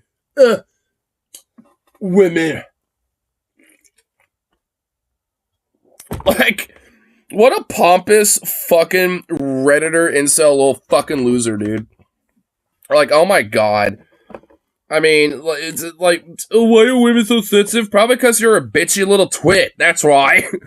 And your honesty is just you being a sexist fucking piece of shit. That's probably why. You know, maybe if you just, like, you know, humbled yourself a little bit and checked yourself instead of wrecking yourself, maybe, you know, you would have better outcomes. But no, you want to be a fucking stupid prick and think, oh, woe is me. It's always these women that are the problem.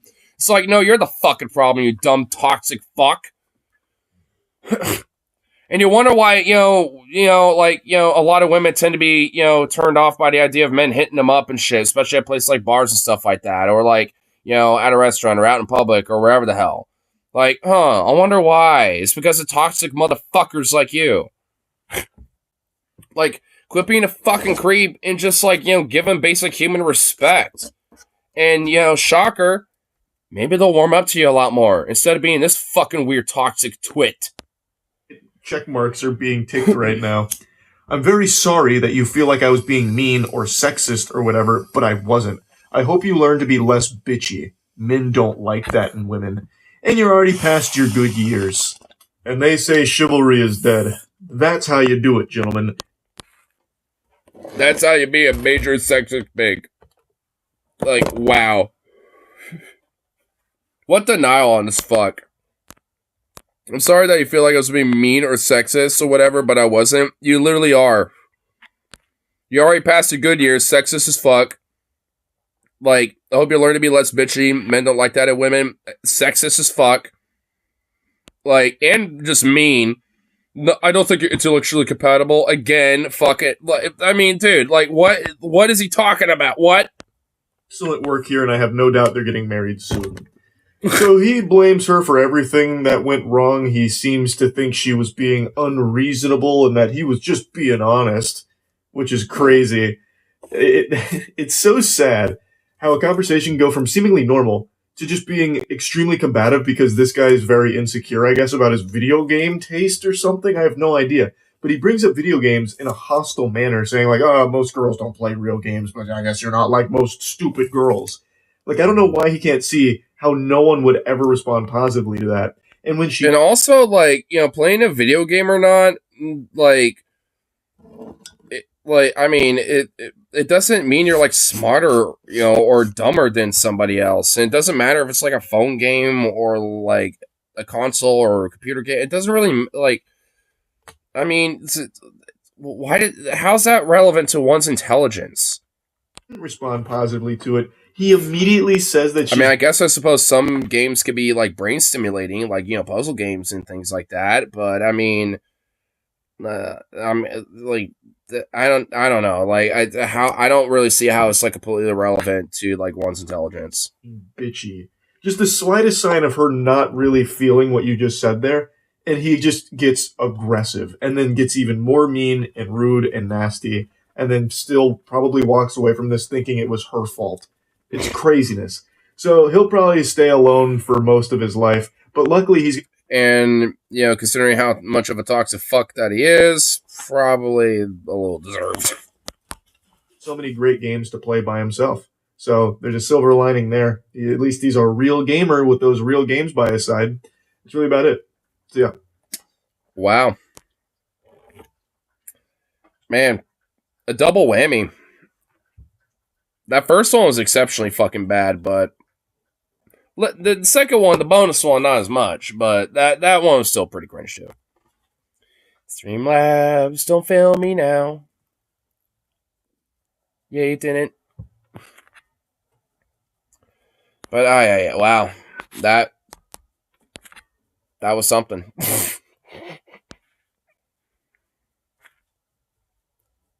Ooh, this is conspiracy TikTok hogwatch.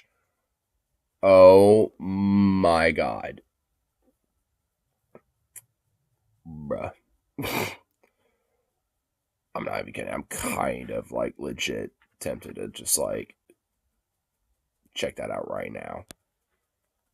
Dude, what type of conspiratorial oh my god, I see a chick I recognize in the thumbnail. Oh, fuck yes. Oh, you know what? Hell yeah, we're doing it. No, I don't want to get spoiled. Yeah. Yep.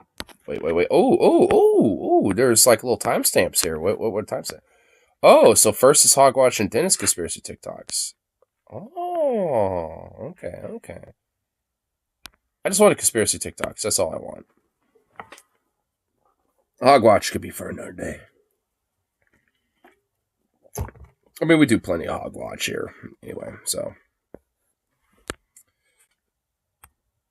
Alright, Streamlabs. Still, are you going to be cool? Are you going to be a homie? Or are you going to suck? And if you suck, that means another stream's going to start, and I hate that, and I don't like that. You can't even come back to this one, so come on, Streamlabs. Yeah. I hate how I'm actually fucking gambling with Streamlabs now, dude. I have to gamble with Streamlabs with this shit. Like, I feel like a gambling man now. It's like, come on, dice. It's like, give me the good dice. Oh my good fucking lord. Anyway, but you know, I'm gonna take a hit first before we even get right into this because I'm gonna need it. Oh man, conspiracies are gonna be wild. You know it.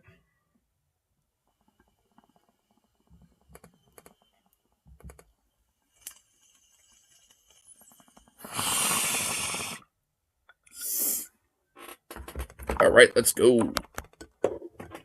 Weird conspiracy guy.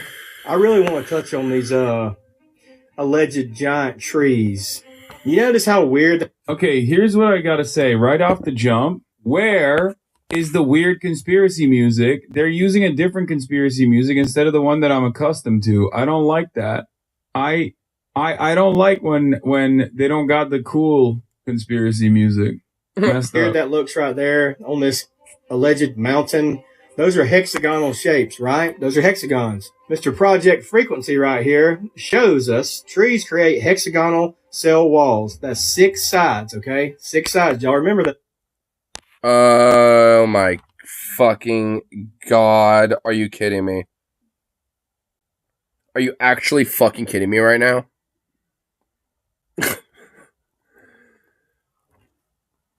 Let's fucking go. Yes. Fuck yes. I love this shit, dude. We're back, baby. I love... Dude, well, I love conspiracy shit, man. This is my bread and butter. I love this shit. Oh my god. Alright. Because already I got a lot to say. So we're just gonna knock it out. So, first off, like... I mean, this dude is saying, like, oh, notice these hexagonal shapes in these, like, you know, supposed dead trees, which, one, are rocks, and there are different rock formations. In fact, there are actually different parts of the world where you can, you know, find these rock formations where, yeah, they're, like, hexagonal in shape and things like that. Like, I mean, those type of things are legit, you know, like, you know, things that naturally happen, like with rocks sometimes, with, like, when it comes to, like, you know, different, you know, tectonic shifts and things like that. So, right off the bat, like, I mean, because, like, there's, like, unique, you know, like, rock formation, suddenly it's like, oh, they're dead trees. And also, like, those are just plant cells. Like, yeah, those might be tree cells, you know, specifically, but plant cells have, you know, extra things in comparison to, you know, like, other cells. Like, when it comes to, like, fauna. Like, flora cells, you know, plant cells, you know, are totally different than, you know, other cells. Because, like, they have this type of kind of, like, wall connection type of shit. While, you know, like, our cells, for example, or, like, the cells of, you know, like a, you know, spider or whatever the fuck, you know, like, all those are just, like, mostly, like, circular in nature and don't have those, like, you know, walls connecting each other and shit. So it's like, you know, there's extra things, you know, when it comes to, you know, plant cells, you know, that, you know, are not normal for, like, other cells. But that's just, you know, how plant cells are. So, I mean, like, just because there are patterns in nature does not mean they are somehow literally connected to each other. It's just like, oh my fucking god. And this guy is going to try to connect the dots like a conspiracy weirdo, and I love it. Oh my god, it's awesome. You know me, I'm big on CTs. Big on CTs. Learning how solar panels work. That shit's cool.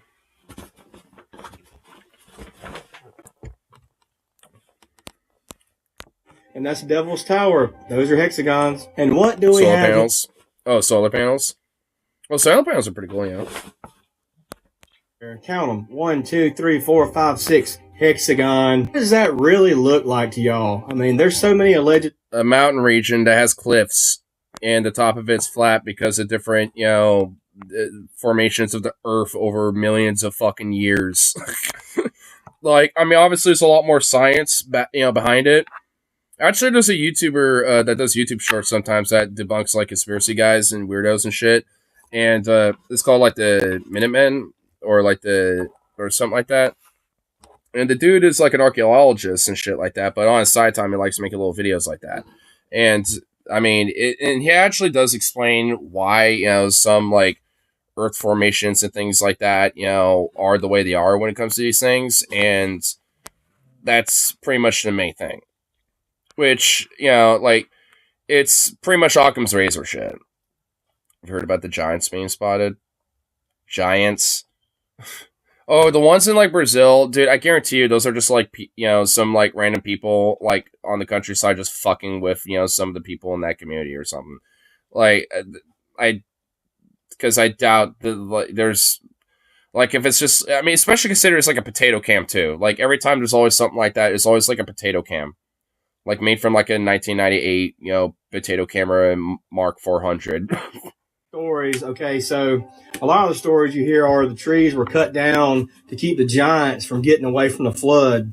The angels came down, cut them down. We don't know what happened. Nobody knows. The angels came down to cut him down, but we don't know what happened. No one knows, but just like believe what I said. Like, you can't just say that and then be like, well, no one really knows though. Like, oh my lord, what? Really? Nobody knows what happened. Nobody. What happened? But there's a very evidently you, because you were just explaining it. That's it. Now that's definitely a possibility. I mean, that's just not. I love that. I mean, he's right. He's just, nobody knows. I will not investigate further. That looks like a big tree to me. I think that's a big tree. Not a natural formation. It's just, it doesn't look natural anyway to me. What do y'all think? Alleged. Yeah. What do y'all think? I don't know. Natural formations of the earth and of rocks, forming. It's like, oh my god. They want the superpowers to buy and believe everything. Well, of course. I mean, like I said, I'm not like an expert in geology or rocks or anything like that.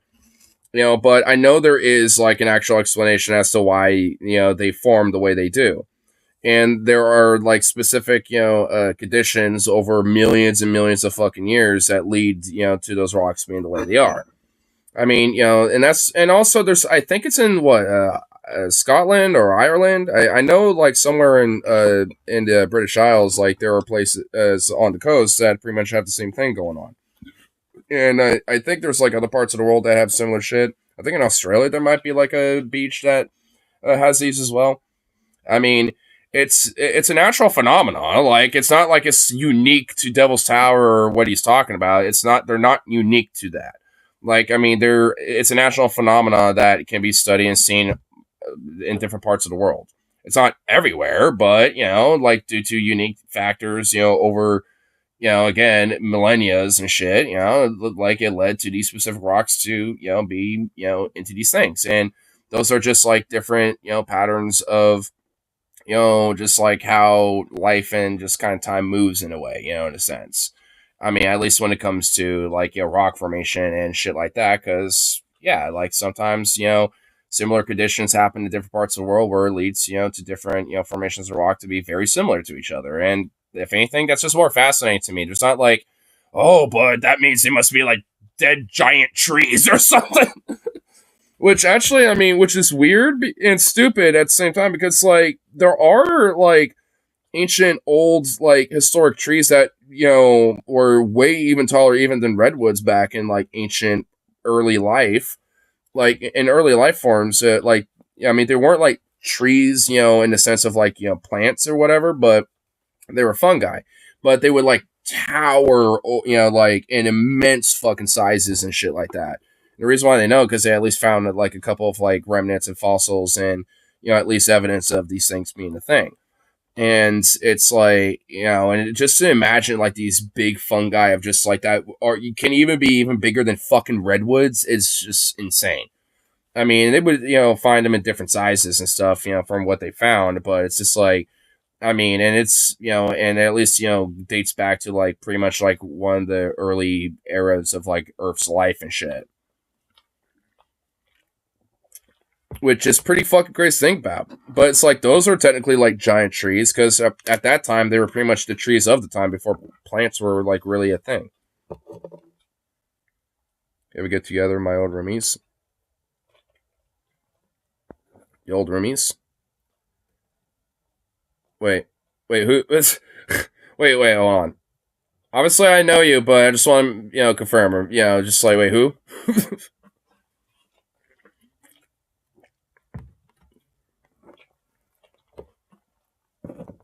Okay. Oh, okay, gotcha. You ever get together with my old roommate? Oh, yeah, well, yeah, I still hang out with him and shit. But just because of this weather and shit, and also due to our work schedules, like, it's been all fuckety. So we haven't really got too much time to hang out and stuff. I've just kind of been, at least, making my routine at Duffy's on Fridays, Saturdays for karaoke, and every now and then Tyler and all the homies, at least if they got time, will get together on Saturdays over there with me.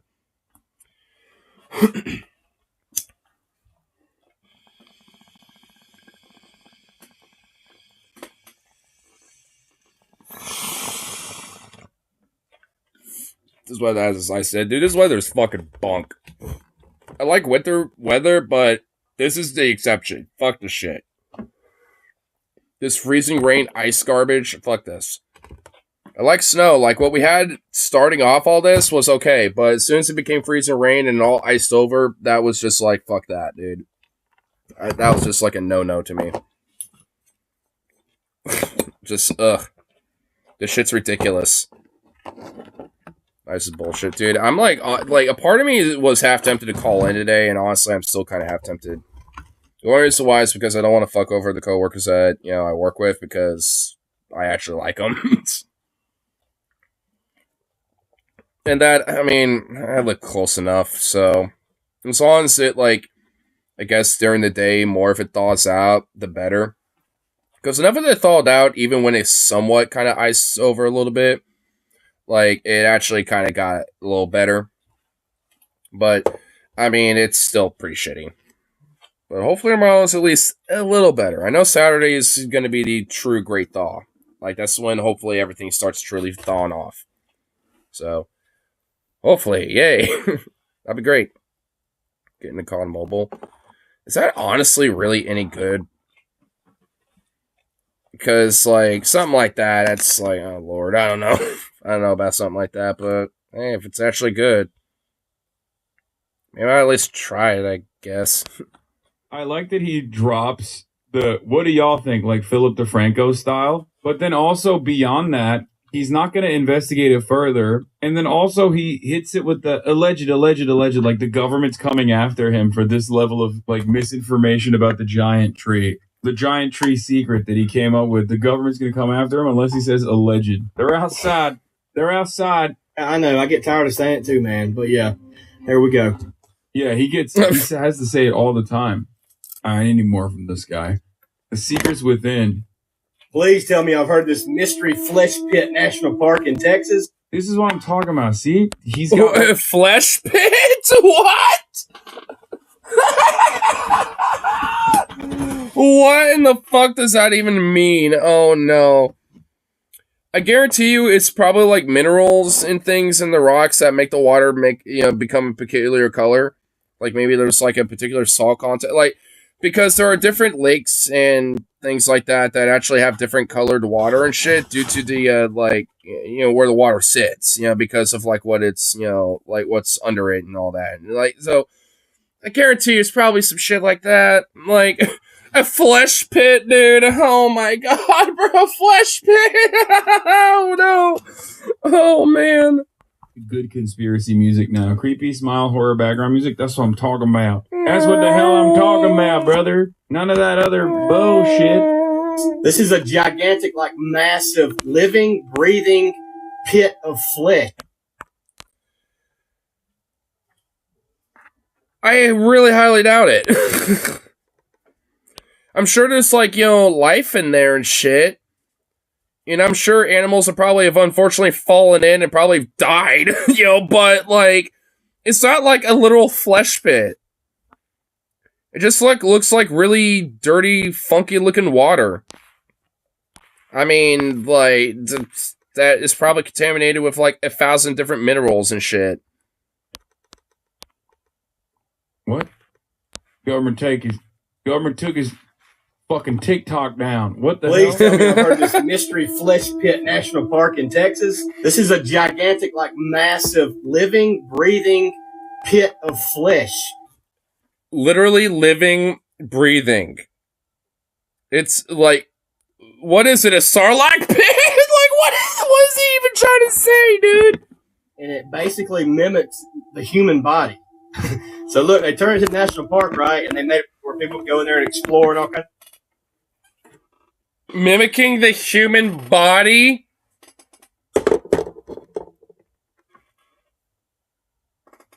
Bruh, whoa. There's creatures inside of there. So It's called Earthussy. And Arthos. Arthos, I tell you what, brother. I mean, it's just probably microorganisms that have adapted and evolved to live in that environment. I guarantee you it's just microorganisms. Like, oh my god. But, you know, I'll take the Earthus. I'll take that. And you fuck it. And that's how Adam and Eve was created. Everybody knows that. God put his dick in the Earthussy. And that's how Adam and Eve was created. So God put his dick in the Earthussy. God put his dick in the Earthussy, man. Oh shit. Look at this. Environment beyond this bulkhead constitutes the interior system of a living organism. This environment is actually... Does this guy think... Wait, hold on. The ventral environment beyond this bulkhead constitutes the interior systems of a living organism. This environment is actively hostile to human life. Probably because it's, like, very acidic, you know, like, not good. Like, it's probably because it is hazardous to human life. Like, I mean, like, what does this guy think? Like, there's some weird conspiracy where they're, like, you know, like, killing people here, and they're just, like, you know, letting them all become, like, weird emulsified flesh pit or something? What? Like, what? Signs. Look at this. Environment beyond this bulkhead constitutes the interior system of a living organism. This environment is actually... Does this guy think this is, like, a real thing that's going on? And, yes. Like, these are real signs out there? Hostile to human life. I mean, this sign is probably real. I mean, it looks like it was taken maybe there. I don't know. I mean, maybe it's real. It's injury, dude. Here's some of the creatures that you could come in contact with if you're walking around down there. So look. The major parasitic fauna. Yeah, these are parasites. So there's a lot of parasites that live in that fucking pit of weird, disturbing looking water. That's probably why it's fatal and hazardous to human life. That's probably why, because you got, like, fucking little parasites. Oh my god, what the fuck is that thing? Like, I mean, you got, like, little parasites and shit. Of the Permian Basin superorganism. Permian Basin superorganism? I'm looking this the fuck up, honestly. I'm honestly want to do a deep dive on that. What? Okay. Super Permian... Wait, it was like... Wait, what was... Oh my god, Jesus Christ. What the fuck was it called? What was it again? Permian Basin... Right? Yeah. Permian Basin superorganism. Okay. Okay. Permian Basin. Oh, yeah, right there. Wait, there's a whole fucking, like, documentary about it? Oh, God. What fucking goddamn, like, deep dive am I about to get into? You know what? I want to use Google. I'm going to use Google. And maybe Wikipedia will help me. I just hope... I gotta take the gamble of the dice. Streamlabs, be friendly with me. Okay, good. Alright. Google. Finding your ass, and we're gonna, like... I'm honestly, like... I want to get at the bottom of this fucking, like, flesh pit shit, dude. Like... Okay, yeah, this is... Okay. Is there a wiki page? Oh my god, there's a fucking wiki. Oh, hell yeah.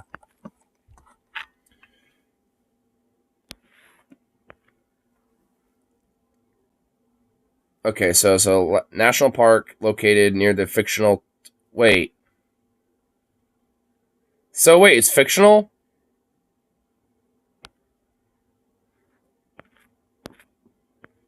Wait, so it's literally just it's fucking fiction.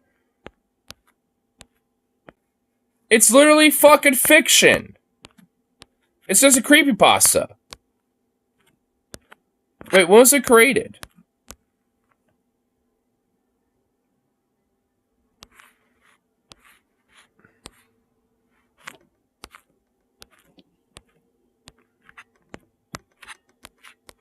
Creation. Yeah. Oh, it's a Reddit post in 2019 by the artist Trevor Roberts. After the Cane Cantaloupe, Roberts found in his workplace in 2019, which photoshopped in a stock photo of an open pit mine in South Africa, resulting in an image that was stylized by Roberts to have an appearance of a WPA National Parks poster. So it literally is a Reddit creepypasta. That's what it is. It's a Reddit creepypasta. That's exactly what the fuck it is. So it's not even real. It's a fake thing. It's all fiction. It's a creepypasta on Reddit. That's what the fuck it is? Are you serious? Yeah, I'm going to be serious with the gamble on Streamlabs here. Good. I mean, because, like, what the fuck? So this isn't even a conspiracy. This guy's just, playing up some fucking fiction like it's fact. Which I guess is a conspiracy, but it's not real. Like, this is literally not even a thing. I guarantee you, this is like, some art, that was depicted for the whole fucking thing. That's like, lore for it. So this is literally just fake from the get-go. Right here. Man, I'm a little disappointed. I honestly thought there was like some like genuine pit where it's just honestly just a body of water that just has a lot of organisms that has like parasites, blah blah. Okay, well, I'm disappointed. That makes me sad. Oh, dude, even Hassan, dude, I could have just waited a little longer. He would, dude, fucking, I'm assuming, chat or him himself, you'll have to hook up on that. I'm disappointed in that. I want to know what he has to say, actually. So this TikToker just a copy pasta reporter? No, I think that back in the day, people used to do copy pasta shit. Okay? Nowadays, I think people see the copy pasta and think it's real. And then also think that they think it's... Dude, honestly, there was only a few, like, creepypastas and copy pastas that, when I was, like, 12 that I thought were real. But, I mean, like, because honestly, I mean, like, you would have to be a fucking, like, preteen or a teenager to think this shit's real. I mean, honestly, not even fucking kidding with that. Because, I mean, I was that age when I honestly thought some of it at least was real. I mean, it's like, dude, I was looking at the goddamn lost tapes on Animal Planet thinking that shit was real, bro. Like, I mean, as a teenager, so it's like, come on, it's like, I was gullible fuck. As a kid. I learned, I've been bitten in the ass one too many times. And I ain't really as gullible as I used to be. Like, I'm a lot more skeptical, these days. But, like, goddamn. I was a gullible little shit. I trusted my adults, but they all betrayed me. But, yeah, I mean, it's just like, dude, like I said, you would have to be fucking, like, 13 years old or some shit, or, like, 12 to believe this shit. And then they think that it's like the government is actively... Or an Alex Jonesian MAGA chud fucking brain rot fucking retard or some shit, I guess. Hiding it. Oh my god. He literally got this from this. Bro, this is literally like thinking that movies are real life. I mean, I guess they do that too. Oh, that's Park so does not appear to notice you. Back out of sight and change your course. Oh my god, well, let's find another. Oh, right off the bat. There we go, cool, good. useful. A new one. Don't ever try this. Here's how you can see if your crush is secretly in love with you. First, you're gonna... Oh no, no. Is this Alex, or is that the Gamer Bro guy from the Most Critical video? Oh no, is this Alex here? Get some paper and put a red dot on it. After that, lay the paper down and put 1 drop of water in the middle. This will cause the ink to spread, but if it doesn't make a heart shape, your crush doesn't love you. However... What? So if gravity doesn't work in your favor for this weird, like, literal, like, goddamn, like, tarot reading card, fucking bullshit, weird astrology nonsense, foo-foo garbage that you believe in, if it doesn't work in your favor, then she doesn't love you. But if it does, then she does. What the actual fuck is this? This isn't even a conspiracy theory. This is just like some astrology brain rot shit. Ugh. Oh God. Oh Lord of mercy. If the spot forms a heart, your crush definitely loves you. If you're brave, You know, I think after, you know, like, dude, that's like some unironic middle school shit, dude. Dude, like, what? Dude, this is like something that a middle schooler will fall for. Dude, this is like something a middle schooler will fall for, bro. Oh my God. Oh, dude. That was just honestly a little sad. That wasn't even really a conspiracy tic tac. That was just like fucking a sad tic tac. Like, oh my God.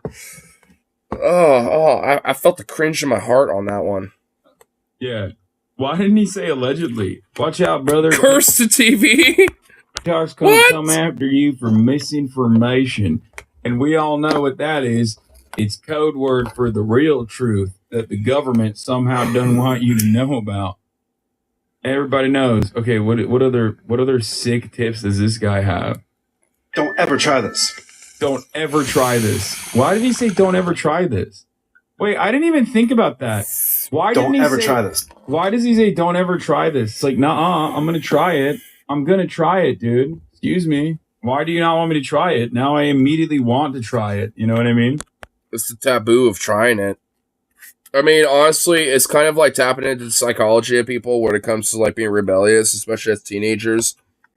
I guarantee you most of his followers are fucking teenagers. They're angsty as fuck, dude. In middle school and high school, dude. I guarantee it. Bruh. Like, because, I mean, like, the idea of just being like, oh, well, don't ever try this. Don't do this. Don't do that. Especially to, like, a rebellious, angsty kid. They're going to try it. So I think the idea is, like, reverse psychology, you know, shit. Or sapping into that kind of behavior. And, you know, and mainly dudes, but, like, in kids, you know, like, male, like, in boys and shit like that. But, I mean, I think it's, you know, kind of tapping into that idea. Please go back to this. This woman has it all. Does anyone want to tell me how in 1927 Universal Studios came up with this picture of the world when the first picture of the world wasn't available until the 60s?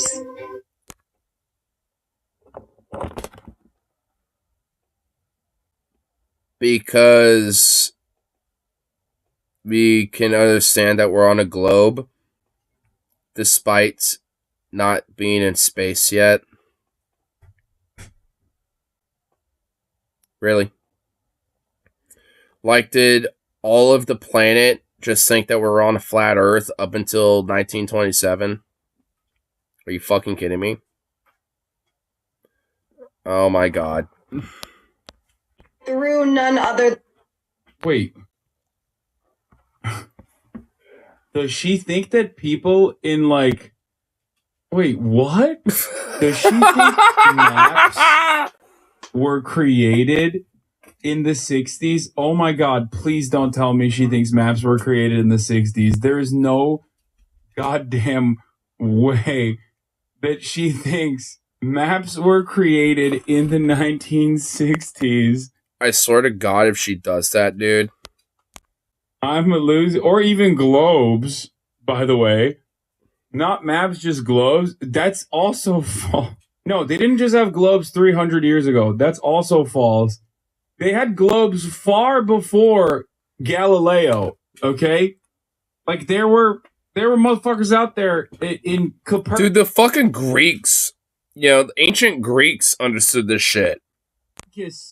In the Copernic... Like, there's that ancient-ass experiment. I forgot who did it, but, like, there was, like, some Greek scientist that, you know, did a test, and he had, like, a pole, you know, where at, like, high noon, basically, where, like, the sun was, like, straight up, essentially. Like, he had, like, you know, some sort of, like, metric that he used. I forgot exactly what it was, but, like, he set up these poles in, like, Athens, and then, like, Cairo, and, like, Jerusalem, and, like, somewhere else. Like, he set up, like, 4 different poles in different parts of the, you know, region, you know, and shit, in the area that he was familiar with. And in different towns so he could travel. I think he also set one up in Carthage or some shit. I forgot where. He set up, like, 3 or 4 of them. And, you know, based off, you know, his studies of being like, oh, so here's what like the shadow looks like at this time, and here's what it looks like at this city, and in this city, and in this city at these times. So and with that, it shows that, hey, there's a little bit of a curvature going on here, isn't there? So based off of this calculations for me, it's like, this is what it is. We're on a globe. And so they kind of had the idea right. They didn't get the math totally correct, but they had the idea down. Like, so it's, I mean, what the fuck? I mean, this is bullshit. Ay. Era running around with the globes being like, this shit's real. Okay. And people. Why is NASA get $1 billion to put a bunch of globes around? Why? Everywhere I look, globe. My children, ask when see globes over there. Why? Candace Taylor, dude. Oh my god, dude. That fucking lady from Georgia who has like fucking Flat Earth Dave on. Oh my god, dude, I love her. Honestly, I kind of low key love her. Dude, she is a meme, and I love it. Like, no, dog, you're crazy. So globes have been around for a minute. Other than globe. People knew the Why? world was round. NASA, right? Almost 40 years. She's doing the Candace Taylor shit. Oh my god. Oh Lord. Oh my god. Oh.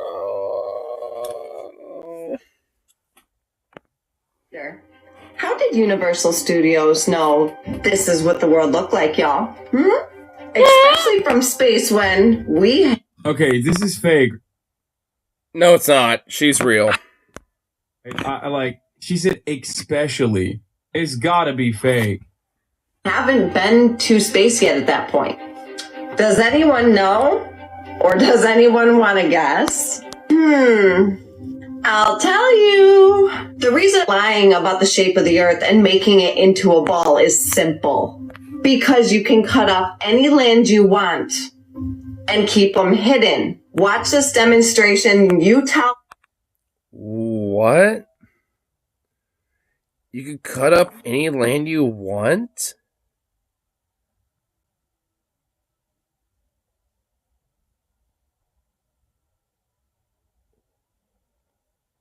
What?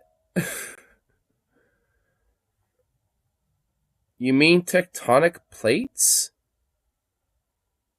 Which in your lifetime don't really have any impact on you. Aside of earthquakes. But like... What? I don't know if I can do all the conspiracy TikToks. Oh my god, this is if